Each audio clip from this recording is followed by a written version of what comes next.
Dear students, आज जो topic हम पढ़ने जा रहे हैं that is the speed of sound in air.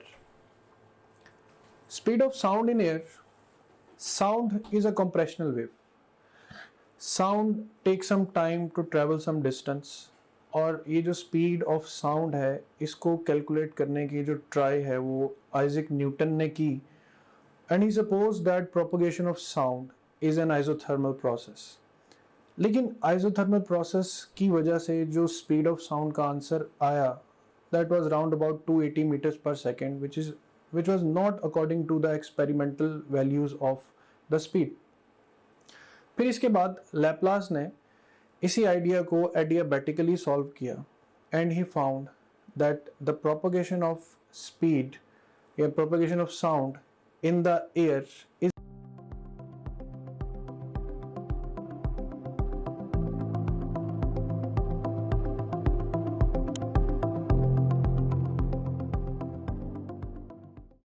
adiabatic process. यानी no heat can enter or leave within the compressions and rarefactions. तो sound is a compressional wave. अब according to the given situation, the speed of sound in air depends upon the elasticity and depends upon the density. और you can say कि speed of sound किसी भी material medium में या उसकी elasticity पर depend करती है या density पर. अब ये elasticity एयर के लिए जो इलास्टिसिटी यूज होती है वो बल्क मॉडुलस ऑफ इलास्टिसिटी है. Why bulk modulus of elasticity? ये जो यंग मॉडुलस और शेयर मॉडुलस होता है, again speaking Young modulus and shear modulus, ये सिर्फ और सिर्फ सॉलिड्स के लिए एग्जिस्ट करता है, जबकि bulk modulus exist for both solids and fluids. Now since air is a fluid, so air के लिए जो bulk modulus होगा या जो elasticity होगी that will be the bulk modulus of elasticity. अब ये bulk modulus of elasticity अगर constant temperature पर है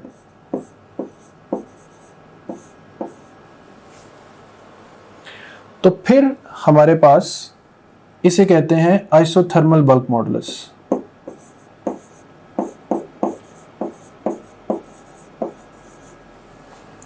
और अगर ये बल्क मॉडुलस एडियाबैटिक प्रोसेस पे है तो फिर ये कहलाता है adiabatic bulk modulus.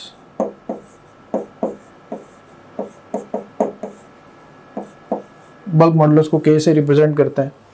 So isothermal bulk modulus is simply at isothermal process and it is equal to P. Adiabatic bulk modulus is the product of gamma and P. We will discuss gamma in the further slides. So V depends upon elasticity and density. अब हम चूंकि पढ़ रहे हैं speed of sound in air, तो air is a fluid. Fluid के लिए जो modulus exist करता है that is bulk modulus of elasticity. Bulk modulus की दो types हैं, एक कांस्टेंट टेम्परेचर पे जो आइसोथर्मल बल्क मॉडुलस है और एक कांस्टेंट हीट या delta Q is equal to 0 जो एडियाबैटिक बल्क मॉडुलस है वो बराबर होता है गैमा पी के. यहाँ पे आप देख भी सकते हैं कि स्पीड ऑफ साउंड जो है वो गैमा पी के इक्वल है. अब स्पीड ऑफ साउंड का यही formula v is equal to √E over rho. Solids में जो फैक्टर इलास्टिसिटी और डेंसिटी के मुकाबले में ज़्यादा होता है वो है इलास्टिसिटी. इलास्टिसिटी की वैल्यू बिलियंस में होती है जबकि डेंसिटी की वैल्यूज किलोज में होती. सो स्पीड ऑफ साउंड को वो फैक्टर जो सबसे ज़्यादा इफेक्ट करता है वो मीडियम की इलास्टिसिटी है, ना कि मीडियम की डेंसिटी. अब गो के velocity inversely proportional to density है. सो अगर हम किसी सॉलिड को गैस के साथ कंपेयर करें और ये दो बातें देखें कि speed of sound directly proportional to elasticity है, speed of sound inversely proportional to density है. अब जिसकी डेंसिटी कम होगी ऑब्वियसली उसमें स्पीड ऑफ साउंड ज़्यादा होगी और दूसरी तरफ जिसकी इलास्टिसिटी ज़्यादा होगी उसी में स्पीड ऑफ साउंड भी ज़्यादा होगी. अब गैसेस की डेंसिटी चूंकि बहुत कम है सॉलिड्स के मुकाबले में, लेकिन उससे कहीं ज्यादा इलास्टिसिटी है सॉलिड्स की गैसेस के मुकाबले में। सो इलास्टिसिटी का फैक्टर जो है वो ये जंग जीत जाएगा कि स्पीड ऑफ साउंड किस में ज़्यादा होगी। तो रिमेंबर, जिसकी इलास्टिसिटी सबसे ज़्यादा होगी, जो सबसे ज़्यादा हार्ड ऑब्जेक्ट होगा या जो सबसे ज़्यादा सॉलिड ऑब्जेक्ट होगा, उसमें स्पीड ऑफ साउंड सबसे ग्रेटेस्ट होगी। और जो सबसे लेस हार्ड या सबसे सॉफ्ट ऑब्जेक्ट होगा या जिसकी इलास्टिसिटी सबसे कम होगी, उसमें स्पीड ऑफ साउंड जो है वो सबसे कम होगी। सो हम अकॉर्डिंग टू इलास्टिसिटी या on the basis of elasticity एक पैटर्न बना सकते हैं कि speed of sound in solids is greater than the speed of sound in liquids greater than the speed of sound in gases. तो on the basis of elasticity sound की speed solids में सबसे ज्यादा होगी, फिर होगी लिक्विड्स में और फिर होगी गैसेस में। ऑन द अदर हैंड अगर हम डिस्कस करें the values of Newton's equation and Laplace equation, according to Newton speed of sound is isothermal process, so he write the formula P over rho, isothermal bulk modulus। और अगर हम adiabatic process देखें according to Laplace, तो that was equal to gamma P over rho। अब यहाँ पे gamma factor क्या है? Gamma is the ratio of molar specific heat at constant pressure to the molar specific heat at constant volume। Air चूंकि एक diatomic molecule, diatomic gas है, इसमें H2 है, N2 है, O2 है, यानी डाई एटॉमिक मॉलिक्यूल ज़्यादा exist करते हैं, तो गैमा की वैल्यू एयर के लिए या डाई एटॉमिक गैस के लिए है 1.4। According to this equation Newton put the values, the atmospheric pressure 101 325 divided by 1.29, the density of air. On solving he got the answer 280 meters per second। The same situation was adopted by Laplace but with the factor of gamma, 1.4 into 101 325 divided by 1.29, the answer was 332 meters per second, which is exact speed of sound at 0 degree Celsius। So what was the percentage error in the both speeds? तो percentage error calculate करने के लिए actual speed में से आप previous speed को minus और उसी स्पीड से डिवाइड करेंगे तो यू विल गेट 16% एरर। यानी न्यूटन और लैप्लास की जो इक्वेशंस थी उनके मुताबिक जो स्पीड्स आई, तो न्यूटन के स्पीड ऑफ साउंड के रिलेशन में 16% एरर एग्जिस्ट करता था। That was just because of the wrong consideration that propagation of sound is isothermal. Actually the process of sound propagation is an adiabatic process। Next we will talk about some effects on the speed of sound।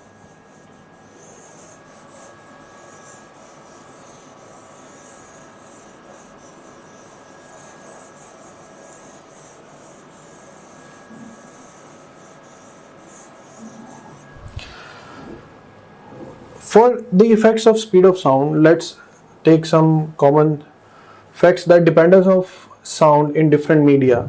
Sound depends upon the density of medium, it depends upon the temperature, it depends upon the elasticity, but it is independent of the pressure। फिर different sound frequencies यहाँ पर mention है कि जैसे ही आप अपनी topgrade.pk की browser app में लॉगिन होंगे, आपको ये हमारा होम पेज सेक्शन है, ये डिफरेंट की स्टैटिस्टिक्स एंड टॉपग्रेड की, जो कि आपका हमारे पे कॉन्फिडेंस इंक्रीज करेंगे।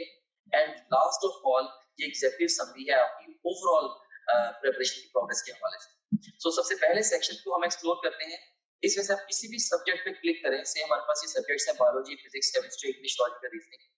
इनमें से किसी भी सब्जेक्ट पे आप क्लिक करें तो आपको उस सब्जेक्ट में उसके वीडियो लेक्चर्स, रिवीजन नोट्स और प्रैक्टिस क्वेश्चन मिले। आप वीडियो लेक्चर्स पे क्लिक करेंगे तो उस सब्जेक्ट के सारे यूनिट्स या सेक्शंस आपके सामने ओपन हो जाएंगे। आप किसी भी सेक्शन को चूज करेंगे, उस सेक्शन के सारे टॉपिक्स ओपन हो जाएंगे। इनमें से जिस मर्जी टॉपिक को आप चूज करें, आप उसके वीडियो लेक्चर्स को यहाँ से वॉच वीडियो बटन क्लिक करके देख सकते हैं, right, like this over here. So ये वीडियो लेक्चर आपके सामने ये आ गया। अगेन टू न्यूरल पाथवे, इसमें भी एक हमारे पास, अगर आप जाते हैं फास्ट रिवीजन नोट्स पे, सो जिन स्लाइड्स को यूज करके हमने वीडियो लेक्चर्स रिकॉर्ड किए हैं, अब उन्हीं स्लाइड्स को आप यहाँ से रिवाइज कर सकते हैं। देख सकते हैं आपने फास्ट रिवीजन नोट्स पे क्लिक किया, इसमें सारे के सारे सेक्शन फिर ओपन हो गए। तो यहाँ पे एक बात मैं आपको बताना चाहता हूँ कि जो भी सेक्शन इंपॉर्टेंट है एग्जाम के पॉइंट ऑफ व्यू से, हमने उनके साथ इंपॉर्टेंट का टैग भी लगाया हुआ है, keeping in view the previous exam friends. Anyways, तो यहाँ पे आप किसी भी सेक्शन को चूज करें। सी सेल स्ट्रक्चर एंड फंक्शन को मैं चूज करता हूँ, इसके सारे टॉपिक्स ओपन हो गए। इनमें से किसी भी टॉपिक को आप पिक करेंगे तो आप उसकी वो स्लाइड्स देख सकते हैं जिनसे उस टॉपिक का वीडियो लेक्चर रिकॉर्ड हुआ है। तो काफी सारा टाइम जो है आपका वो सेव होगा, आपको लेक्चर नोट करने की जरूरत नहीं है, आपको बड़े बड़े नोट्स मिल रहे हैं for the fast revision, rather super fast revision of the lectures. उसके बाद हमारा जो मोस्ट इंपॉर्टेंट फीचर है या टीचिंग टूल है, that is our question bank. So अगर हम प्रैक्टिस क्वेश्चंस पे जाते हैं तो इसमें हम देखें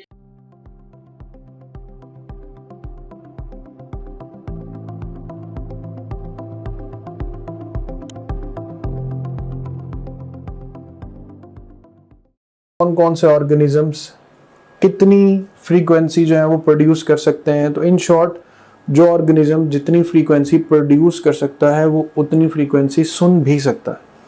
अब यहाँ पर जो डॉल्फिन की रेंज है वो 150 से लेकर 1,50,000 हर्ट्ज तक ये फ्रीक्वेंसी डॉल्फिन्स सुन भी सकती हैं और प्रोड्यूस भी कर सकती हैं। फिर ये फॉर्मूलाज यहाँ पर वही स्पीड गिवन है जो अभी हम डिस्कस कर चुके हैं, और यहाँ पर गैमा की वैल्यू भी मेंशन है, आप इसे एज स्मार्ट नोट्स पढ़ भी सकते हैं। इसके बाद हम जब effects of speed of sound पर आते हैं तो साउंड को 3 चीज़ें इफेक्ट करती हैं जिन्हें हम बारी बारी जो है वो देखेंगे। सबसे पहले प्रेशर का स्पीड ऑफ साउंड पे कोई इफेक्ट नहीं होता, यानी sound speed is independent of external pressure. उसकी रीज़न कि जब हवा पर दबाव बढ़ता है तो उसकी डेंसिटी भी बढ़ जाती है, लिहाजा दोनों फैक्टर्स का एक ही टाइम पर इक्वल अमाउंट में बढ़ना इस स्पीड ऑफ साउंड को इफेक्ट नहीं करता। लिहाजा यहाँ से क्वेश्चंस क्या आ सकते हैं कि लेट्स से प्रेशर P पर जो स्पीड ऑफ साउंड है वो है 335 मीटर्स पर सेकेंड। अगर हम प्रेशर को 4 टाइम्स इंक्रीज कर दें तो what will be the new speed of sound. So you will not think about solving this situation. जब प्रेशर पे कोई डिपेंडेंसी नहीं है तो प्रेशर चाहे n टाइम्स P भी हो जाए, the speed of sound in air will remain same, will remain constant. First effect.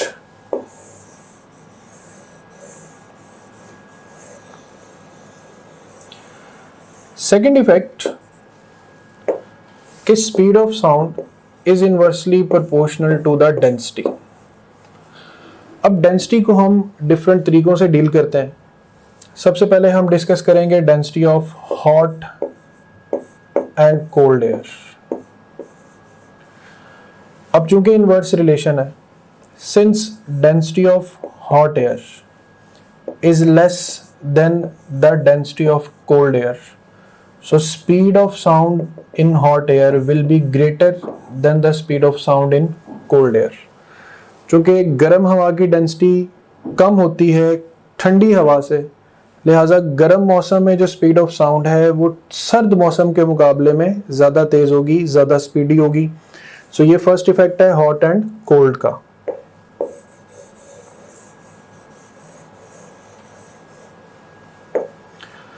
फिर हम डिस्कस करते हैं light gas and heavy gas.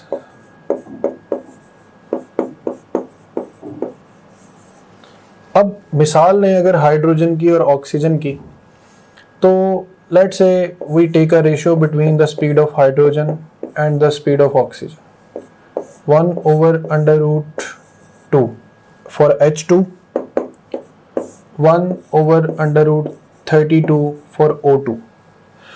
अब it can be written as 1/√2 ratio 1/4√2।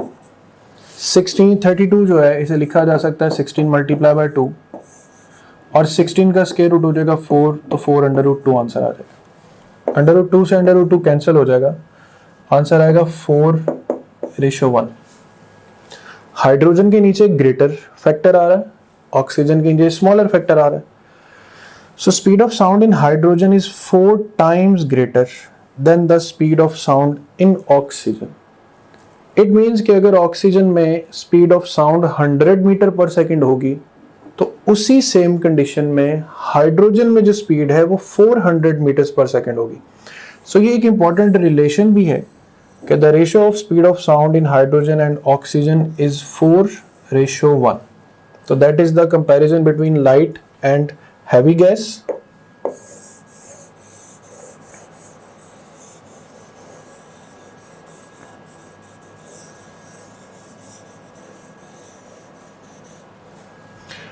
Now the comparison of dry air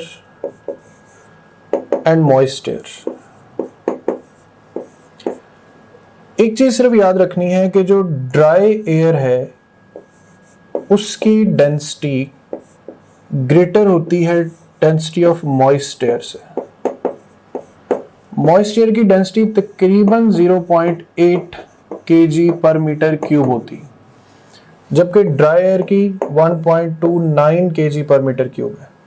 अब dry air की density ज़्यादा है तो simple speed of sound in dry air will be less than the speed of sound in moist air, यानी the presence of moisture will make the sound fast to move or quicker to move। So here temperature cases पे देखा तो hot air में speed of sound ज़्यादा है, lighter और heavier cases में देखा तो lighter में speed of sound ज़्यादा है, dry और moisture में देखा तो dry air में speed of sound कम है और moist air में speed of sound जो है वो ज़्यादा है। अब हम देखते हैं effect of temperature।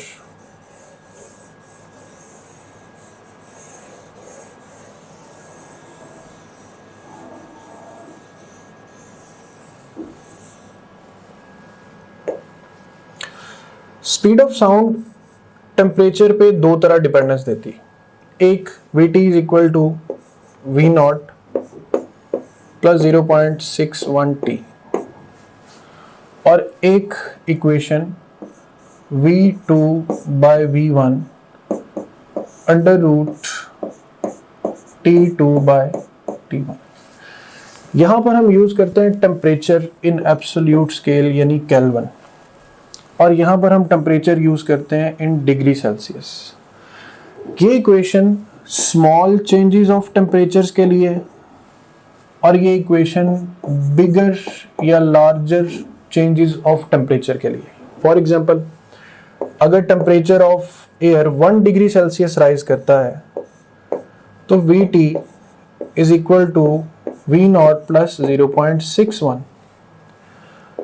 अगर टेम्परेचर 2 डिग्री सेल्सियस राइज करता है तो Vt is equal to V0 plus 2 times of 0.61।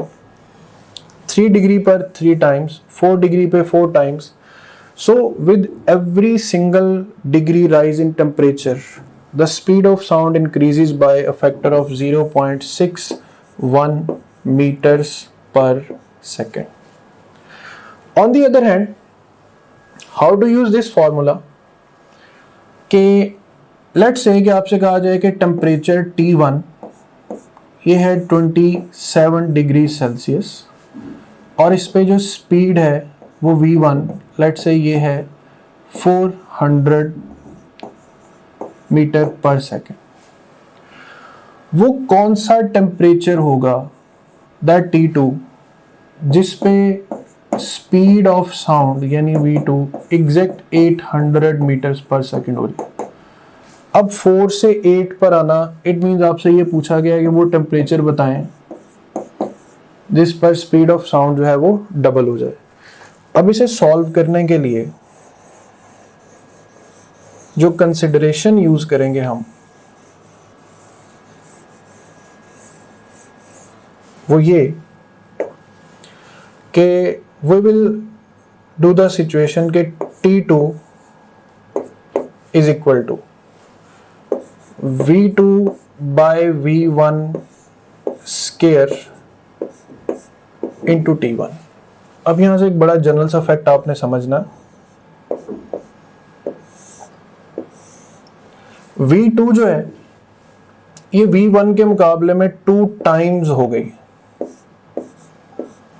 400 से 800 होने का मतलब है कि V2 जो है ये 2 टाइम्स ऑफ V1 हो गया है, ऊपर स्केयर है और साथ T1 है।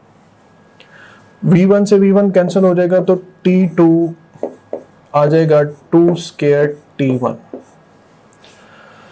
अब सीक्वेंस देखें कि अगर मैं यहां पर 400 से V2 को लिखता हूं 1200 मीटर पर सेकेंड,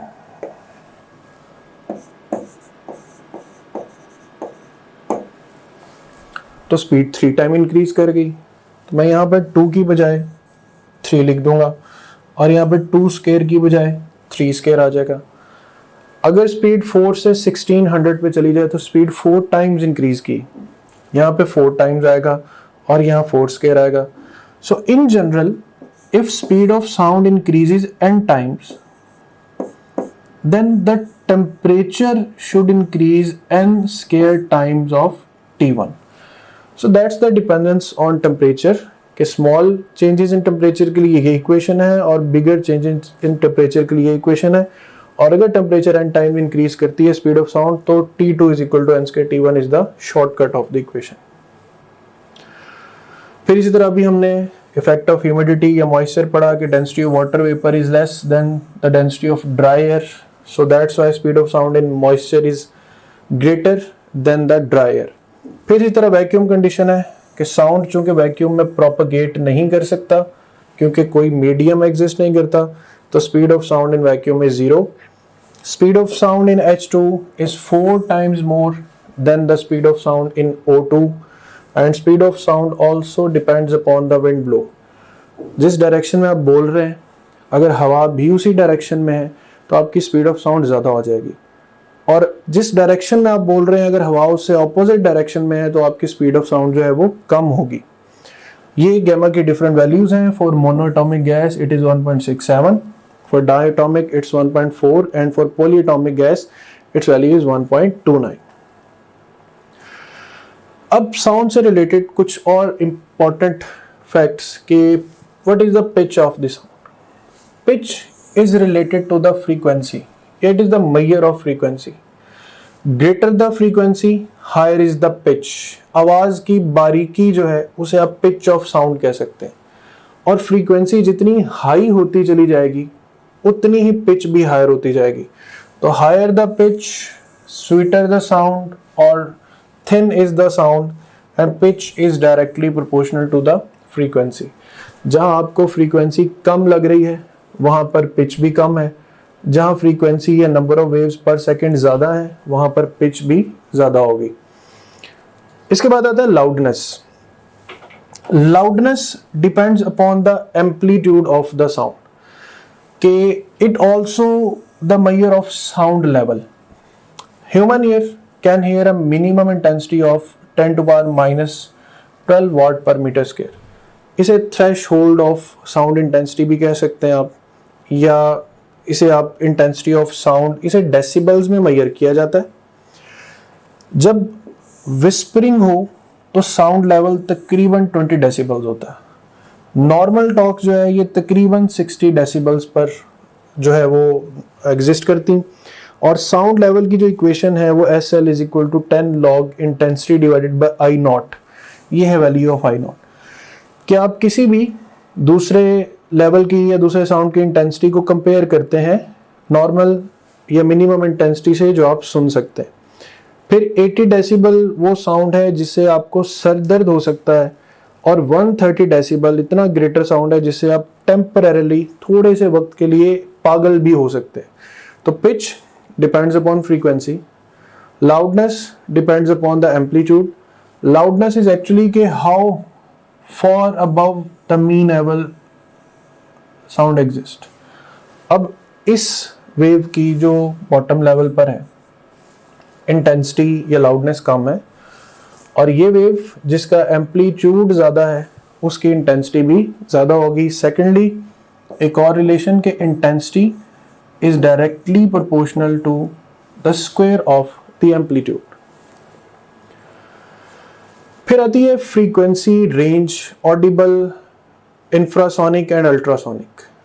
हम ह्यूमंस 20 हर्ट्ज से लेकर 20,000 हर्ट्ज तक जो फ्रीक्वेंसीज हैं उसको सुन सकते हैं। फिर हमारी थ्रेशोल्ड ऑफ हेयरिंग फ्रीक्वेंसी से जो बिलो फ्रीक्वेंसीज हैं, यानी frequencies less than the 20 hertz frequency, these are called infrasonic sounds. Sounds having frequencies greater than 20 kilohertz are called ultrasonic sounds.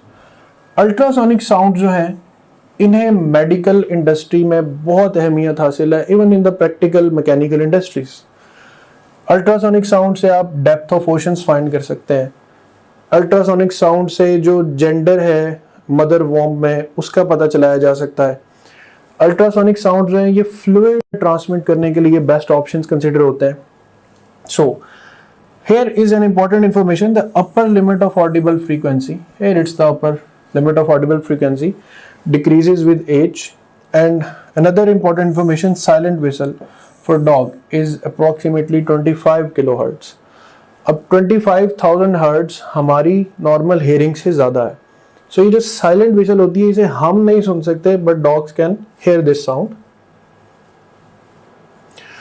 अब कुछ की पॉइंट्स हैं कि फॉर लाइट ग्लास और water is a denser than air, but for sound glass or water are rare than air. What's the meaning of this concept? Take a deep breath and listen. आपके पास let's say ये air है और ये piece of glass है, दोनों सूरतों में अगर लाइट एयर से ग्लास में एंटर होगी तो जो चीज सेम रहेगी वो है फ्रीक्वेंसी। लाइट एयर से ग्लास में एंटर होगी तो वेवलेंथ डिक्रीज होगी, लिहाजा स्पीड भी डिक्रीज होगी क्योंकि रिफ्रैक्टिव इंडेक्स इंक्रीज कर रहा है और वेलोसिटी जो है वो inversely proportional to refractive index होती है for transparent mediums and light. तो refractive index of glass is greater than air, so refractive index बड़ा है तो स्पीड ऑफ साउंड कम हो जाएगी, लिहाजा स्पीड ऑफ लाइट कम हो जाएगी। तो स्पीड ऑफ लाइट जिस मीडियम में कम हो रही है हम उस मीडियम को डेंसर मीडियम कहते हैं, इट इज रिलेटेड टू सी। दूसरी तरफ अगर आवाज हवा से ग्लास में एंटर होगी तो आपने पढ़ा कि elasticity of solids is for more greater than the elasticity of gases. So that's why when sound will enter into the glass, its speed will increase. When light enters the glass, its speed decrease. तो वो mediums जो light के लिए denser mediums का काम करते हैं वही मीडियम्स साउंड्स के लिए या साउंड एनर्जी के लिए रेयर मीडियम का काम करते हैं। यानी जिन मीडियम में लाइट की स्पीड कम हो जाती है उनमें साउंड की स्पीड ज़्यादा हो जाती है, और जिन मीडियम में लाइट की स्पीड ज़्यादा हो जाती है उनमें स्पीड ऑफ साउंड जो है वो कम हो जाती है। Speed of sound in different materials, देखिए गैसेस में मैंने बात की थी कि सिर्फ बल्क मॉडुलस एग्जिस्ट करता है। लिक्विड जो हैं उनमें यंग एंड बल्क एक्चुअल में यहाँ पे बल्क मॉडुलस ही आएगा क्योंकि लिक्विड्स और गैसेस हमारा जो मोस्ट इम्पोर्टेंट फीचर है या टीचिंग टूल है, that is our question bank. So अगर हम प्रैक्टिस क्वेश्चंस पे जाते हैं तो इसमें हम देखें कि आप डिफरेंट डिफरेंट तरीके से टेस्ट दे सकते हैं। सो आप जैसे मर्जी माइंड में डिफाइन कर लें कि आपने किसी एक टॉपिक का टेस्ट देना है, या एक चैप्टर का, एक यूनिट का, क्वार्टर सिलेबस का, हाफ सिलेबस का, फुल सिलेबस का, जो मर्जी सिलेबस आप डिफाइन कर लें, उस डिफाइंड सिलेबस में से 20 तरीकों से आप टेस्ट दे सकते हैं। कैसे? जैसे जो भी सिलेबस आपके माइंड में डिफाइंड है, आप चाहें तो उस सिलेबस के हमारे पास जो अवेलेबल ऑल क्वेश्चन उनका टेस्ट दे सकते हैं, या जो आपने टॉपलेट और डीके पे आप प्रैक्टिस करते रहे हैं, तो आप चाहते हैं कि आपने दोबारा may be second third time आप टेस्ट दे रहे हैं, आप चाहते हैं कि मेरे पास सिर्फ और सिर्फ उस सिलेबस के अनसीन क्वेश्चन का टेस्ट आए, आप वो भी दे सकते हैं। इसके अलावा इनकरेक्ट क्वेश्चन के टेस्ट देते हुए जो सवाल आपके गलत हुए थे, आप उन गलत सवालों का टेस्ट अलग से क्रिएट कर सकते हैं। जैसे अगर आपने फिजिक्स के 20 टेस्ट दिए हैं, उनमें से आपका कोई मे बी आपके कोई 30 क्वेश्चन रॉन्ग हुए थे, उन 30 रॉन्ग क्वेश्चन का इकट्ठा टेस्ट भी आप क्रिएट कर सकते हैं। और इसी तरीके से जो जिन क्वेश्चन को आपने टेस्ट के दौरान बुकमार्क किया तो उनका टेस्ट कॉल कर सकते हैं, जो टेस्ट आपने अटेम्प्ट किए थे क्वेश्चन उनका टेस्ट कॉल कर सकते हैं, अनअटेम्प्टेड का, और इवन यानी कि टेस्ट देते हुए आपने जिनको अटेम्प्ट किया था और टेस्ट देते हुए जिनको आपने अटेम्प्ट नहीं किया था, ये अनसीन से डिफरेंट है। अनसीन का तो मतलब ये है कि वो टेस्ट में कभी आए ही नहीं आपके। इसके अलावा आप देख सकते हैं कि इवन पास्ट क्वेश्चंस का बहुत बड़ा पूल यहाँ पे मौजूद है। अगर हम गौर करें, देखें कि ईकैट के, नम्स के, NMD CAT, AKU, MD CAT, Punjab के और ईटा के, बीके के, ये इवन जो पीएमसी के जो सैंपल पेपर्स हैं उनके टॉपिक वाइज पास्ट क्वेश्चन देखें यहाँ पे मौजूद है ओवरऑल। अब किसी भी टैब पे क्लिक करें, सारे के सारे एक्चुअल पास्ट क्वेश्चंस जो आ जाएंगे। ऑफ कोर्स ये सारे के सारा बड़ा इंपॉर्टेंट टूल है क्योंकि पूरे पाकिस्तान से बड़े मेन एग्जामिनर्स ने, बड़े सीनियर एग्जामिनर्स ने ये डेवलप किया होगा। एनीवेज, इसमें से किसी भी आप टॉपिक को चूज करें, से मैं यहाँ पे सारे टैग्स को चूज कर लेता हूँ, तो हमारे पास ये सारे के सारे टॉपिक्स आ गए।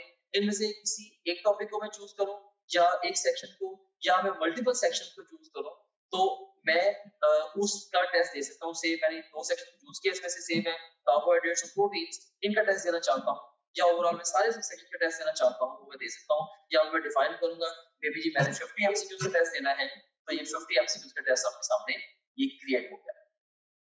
सो ये आपके सामने आ गई है जी टेस्ट की स्क्रीन, जिसमें आप देख सकते हैं कि ये ईटा केमिकल का पास्ट क्वेश्चन है, ये स्टेटमेंट है, ये ऑप्शंस हैं। इसमें ओवरऑल ये देखिए कि इसमें अगर आपने पिक किया तो आपका ये करेक्ट आंसर भी सामने आ गया। अगर आप इसकी एक्सप्लेनेशन देखनी है तो वो भी आप देख सकते हैं।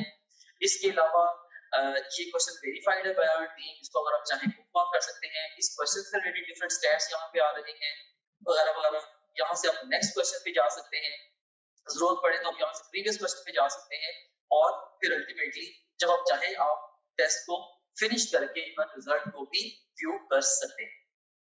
ऑलराइट, सो इस तरह से ये टेस्ट आपने इसको रिजल्ट को व्यू कर लिया। एनीवेज, इसके बाद अब हम चलते हैं दोबारा अपने होम पेज की तरफ। सो आप किसी भी जितने भी आपका सब्जेक्ट्स हैं, बायोलॉजी, फिजिक्स, केमिस्ट्री, इंग्लिश और लॉजिकल रीजनिंग, इन सब सब्जेक्ट्स के आप वीडियो लेक्चर्स, वीडियो नोट्स और अनलिमिटेड एमसीक्यू प्रैक्टिस यहाँ से कर सकते हैं। जितने भी आप प्रीवियस टेस्ट जो भी टेस्ट आपने दिए होंगे, अगर आप प्रीवियस टेस्ट पे क्लिक करेंगे तो सारे टेस्ट आपके यहाँ पे आ रहे होंगे। इसके अलावा जो आपकी जो ओवरऑल प्रोग्रेस है उसकी जो डिटेल है वो सारी की सारी यहाँ पे आ रही है। डिफरेंट सब्जेक्ट में आप कैसे जा रहे हैं, डिफरेंट सब्जेक्ट्स में, डिफरेंट चैप्टर्स में और डिफरेंट टॉपिक्स में आप कैसे जा रहे हैं, वो सारी की सारी डिटेल यहाँ पे आ रही है। इसके अलावा फुल लेंथ पेपर्स हैं जो कि जस्ट लाइक रियल एग्जाम है। यहाँ से किसी भी फुल लेंथ पेपर को किसी भी टाइम पे लॉन्च कर सकते हैं, अपनी तरीके शुरू में या इवन मिड सेशन में जाके नियर द एग्जाम आप इन एफएलपीस को जब चाहे आप अटेम्प्ट कर सकते हैं। उसके बाद फिर सपोर्ट मटेरियल है, इसमें इनको वीडियो रिव्यूज हैं, डिफरेंट स्टूडेंट्स हैं जिन्होंने टॉप ग्रेड से पढ़ा, वो आपको गाइड कर रहे हैं हमारे सिस्टम के हवाले से भी, ओवरऑल तैयारी के हवाले से भी आप उन बच्चों से गाइडेंस ले सकते हैं। इसके अलावा हमारे ये टेस्टिमोनियल्स हैं जो पूरे पाकिस्तान में हजारों स्टूडेंट्स हमसे पढ़ रहे हैं, वो हमारे बारे में क्या कहते हैं उसकी डिटेल यहाँ पे आप देख सकते हैं। इसके अलावा सिलेबस यहाँ पे गिवन है, अगर आप कंटेंट देखना चाह रहे हैं हमारे कोर्स का, वो सारे के सारे यहाँ पे ओवरऑल जब विजिबल है। And in addition to that study schedules बड़ा एक अहम फीचर है, अहम मॉड्यूल है। इसमें 90 डेज, 60 डेज, 30 डेज और इवन 50 डेज का एनएमडी कैट का स्केड्यूल मौजूद है। आप अपनी नीड के अकॉर्डिंगली जिस मर्जी स्केड्यूल को फॉलो कर सकते हैं डिपेंडिंग अपॉन कि आप टाइम फ्रेम में किस जगह पे खड़े हैं। जैसे अगर आप एग्जाम, आपका 1 महीने के बाद एग्जाम है, ऑफ कोर्स आप 30 डेज वाला प्लान फॉलो करेंगे। अगर आपके एग्जाम में 2 हफ्ते रहते हैं तो आप 15 दिन वाला प्लान फॉलो करेंगे एंड सो ऑन। तो इसमें हमने आपको ये बताया है स्केड्यूल्स के अंदर ये गाइड किया है कि आपने गिवन टाइम को बेस्ट यूटिलाइज कैसे करना है। फिर इसके अलावा डाउनलोड्स का सेगमेंट है, जो भी डिफरेंट इंपॉर्टेंट कंटेंट है आपसे रिलेटेड, वो सारे के सारे आपको डाउनलोड्स में मिल जाता है। और इसके अलावा गाइडेंस वीडियोस काफी सारी इसके अंदर पड़ी हुई हैं, जो कि मैंने खुद रिकॉर्ड करके इसके अंदर डाली है। इसमें बहुत सारे हवालों से जनरल गाइडेंस आप इन वीडियो से ले सकते हैं। सो ये था हमारे पास ये हमारे पास गाइडेंस वीडियोस का ये सेगमेंट था। ओके, सो दिस वाज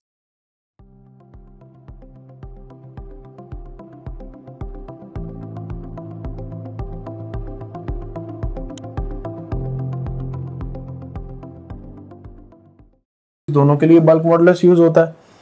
और सॉलिड मटेरियल जो है इनमें बल्क और शेयर मॉडुलस, ये दोनों मॉडुलस ऑफ इलास्टिसिटी जो है वो एग्जिस्ट कर सकते हैं, क्योंकि सॉलिड के लिए बल्क भी एग्जिस्ट करता है, यंग भी एग्जिस्ट करता है और शेयर मॉडुलस भी exist. Now we will practice questions about the speed of sound.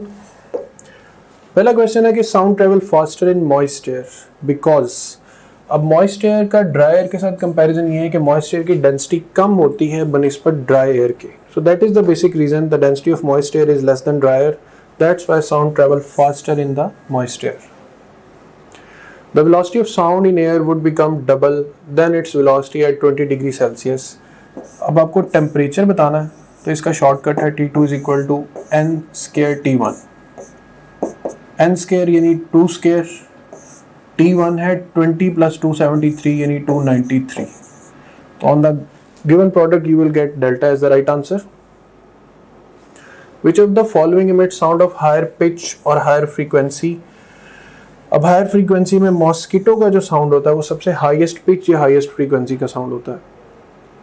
Increase in velocity of sound in air for 1 degree rise in temperature, equation है हमारे पास Vt is equal to V naught plus 0.61 T meter per second. तो जब भी 1 degree Celsius temperature rise करेगा तो V not में 0.61 की एडिशन हो जाएगी। तो Charlie is the right option. The speed of sound in a gas at natural temperature and pressure is 300 if the pressure is increase 4 times without change in the temperature of the velocity of sound will. अब pressure से independent होती है speed of sound, तो आप जितना मर्जी pressure increase कर दें speed of sound will remain same. What is the dimensional formula of gamma P over rho? अब आप इस पर गौर करें तो ये फार्मूला है किसके इक्वल? वेलोसिटी के। सो जहां वेलोसिटी की डायमेंशंस क्रिएट होंगी that will be the right answer LT-1। m not लिखने से जो आंसर है वो 1 आ जाता है। We can hear sound when a ball strikes the floor because. अब इसमें राइट ऑप्शन को देखें कि the air particles from the floor vibrate and produce longitudinal waves to flow through the air into our ears. That's why we can hear the sound. Which of the following is not possible? A man knocks at one end of the long metal piece and another man hears a knock at the other end. Yes, it's possible. An explosion is heard by an astronaut when a laser beam hits an enemy fighter in space. अब astronaut explosion को कैसे सुन सकता है जबकि space में कोई medium नहीं है? तो that's not possible. A whale hears another whale in the deep sea. Yes, it's possible. Sound can travel through fluids. A mole hears another mole underground. वहाँ पर भी air molecule present है. तो all are possible except an explosion heard by an astronaut. The speed of sound in air, water and steel is different. Which of the following is ascending order? यानी minimum से maximum की तरफ। तो minimum speed होती है gases में, फिर होती है liquids में, फिर होती है solids में. So if you observe option alpha will be the right option. The speed in air, then water, then steel. A guitar string is being set into vibrations by plucking it. Which type of waves are the vibrations of the string and sound? अब string में जो vibrations होंगी they must be transverse, और air में जो vibrations होंगी they must be longitudinal. तो transverse and longitudinal, option beta is the right option. An electric bell is suspended in a bell jar as shown. An observer outside the bell jar can see the clapper striking the bell. ये clapper जो है ये bell को strike कर रहा है बार बार, but वो कोई साउंड नहीं सुन पा रहा। अब साउंड ना सुनने की वजह ये हो सकती है कि बेल जार के अंदर वैक्यूम कंडीशन हो सकती है कि स्ट्राइकिंग के बावजूद वैक्यूम कंडीशन है, साउंड प्रोपोगेट नहीं कर सकता। So option D, there is a vacuum in the bell jar, can be the right option. which of the sound wave below is the loudest? The greatest amplitude will give the loudest sound. अब यहाँ पर आप number of boxes और number of boxes को देखें तो ये level of disintegration ज़्यादा है, तो D option is the loudest sound कि ये सबसे ज़्यादा amplitude cover up कर रहा है। इसी तरह क्वेश्चन है कि which of the following has a higher pitch? Frequency, अब यहाँ पे आपने amplitude नहीं देखना, number of waves in a given region देखनी है। यहाँ पर 2 waves हैं, यहाँ पर almost 3 waves हैं, तो option C is the right option. Laplace assumed that sound propagation in a gas take place under adiabatic. Newton assumed that it is under isothermal condition, so beta is the right option. The loudness of sound is determined by its amplitude. The pitch of the sound is determined by frequency. Which waves are used for undersea communication? These are ultrasonic sounds. Which of given cannot receive ultrasonic? Humans cannot hear ultrasonic sound. Speed of sound in vacuum is 0. Sound cannot propagate through vacuums. And speed of sound at STB is 332. The speed at 2 atmospheric pressure. अब pressure double करने से speed of sound will remain same, तो beta is the right option. And the temperature at which speed of sound in air is 2 times of its speed at 10 degrees Celsius. Again, T2 is equal to n square T1 4 times of 283. इसे जो भी answer आए, अब उस answer यहाँ पे आपको values क्योंकि डिग्री सेल्सियस में गिवन है तो गिवन आंसर केल्विन में होगा, आप उसमें से 273 माइनस करेंगे तो you will get the desired answer 859 degree Celsius. When a wave enters from one medium to another medium, which remains constant, it's the frequency. And that's all about basic concepts of waves.